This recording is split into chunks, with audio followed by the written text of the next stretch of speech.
It all started with a $782 charge and a credit card that should have never left his wallet. What seemed like a simple fraud alert turned into a confrontation, a false 911 call, and the shocking unraveling of a neighbor's secret double life. In a quiet suburb, where everyone thought they knew each other, one man's calm pursuit of the truth would uncover years of betrayal hiding in plain sight. It started like any other Tuesday. Daryl Thompson, corporate lawyer and proud owner of a Lamborghini Urus, was wrapping up a long day when a fraud alert popped up on his phone. Someone had charged $782 to his credit card for an Allstate insurance payment. That would have been routine if he had ever given that card to anyone. He froze. The card was one he barely used. It was tucked deep in his wallet, untouched. Suspicious, but composed, he called the bank, froze the account, and disputed the charge. Case closed, he thought. But that night, something happened that would shatter his trust in the quiet community of Evergreen Estates. As he pulled into his driveway, the low rumble of his Urus echoing down the street, he noticed someone standing near his lawn, his neighbor Gertrude Hollister. Gertrude had always been the type who smiled without warmth. Her eyes carried judgment. She once told him his car was a midlife billboard and scoffed when he installed new lighting around his porch. She wasn't waving this time. She looked startled. Daryl stepped out of the car and greeted her politely. And then he saw it, what she was holding. A credit card. His credit card. Same exact design. Same subtle blue shade. Same scratch near the edge where his daughter once dropped it. "Is that mine?" he asked, keeping his voice calm. Gertrude glanced down, then clutched the card tighter. "No, I found this. Just now. On the sidewalk. Maybe someone dropped it." Daryl tilted his head slightly. "That's odd. Because this morning someone used my card to pay for insurance. And this card looks a lot like mine." Gertrude's tone sharpened.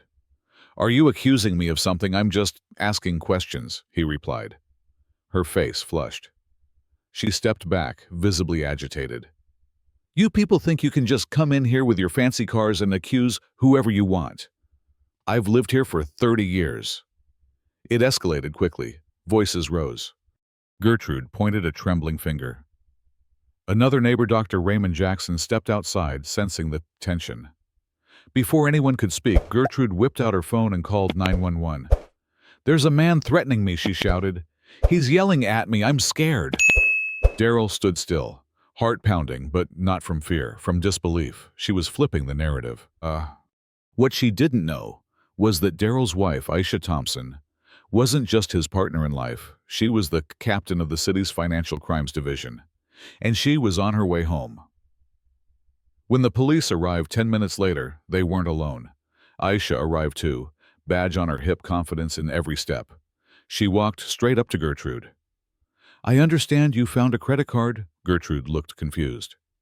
"It was just lying there. I didn't even touch it."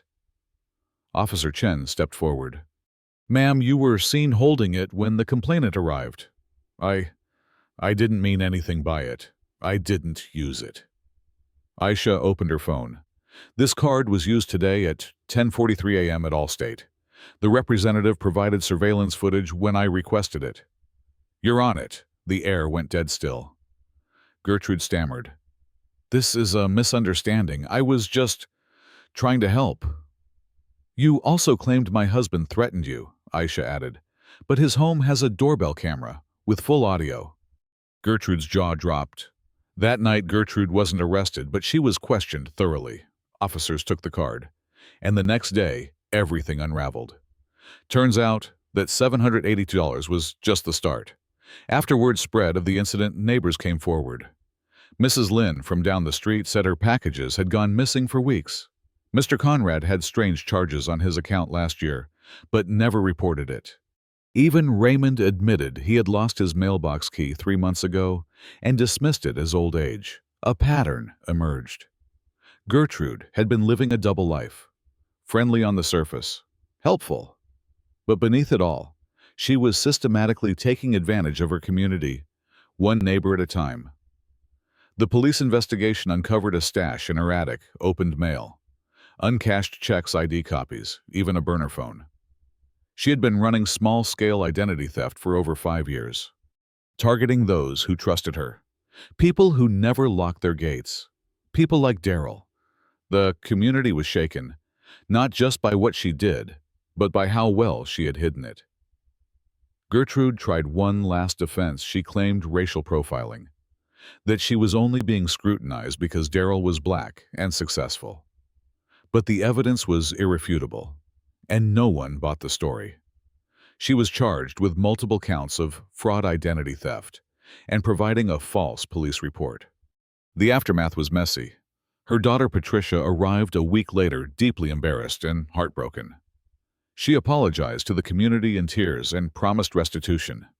She sold the house within a month and used the proceeds to repay those her mother had harmed. But something beautiful happened too. The neighborhood, once polite but distant, grew closer. Raymond started a weekly porch check-in group. Aisha helped organize a community workshop on financial security and fraud awareness.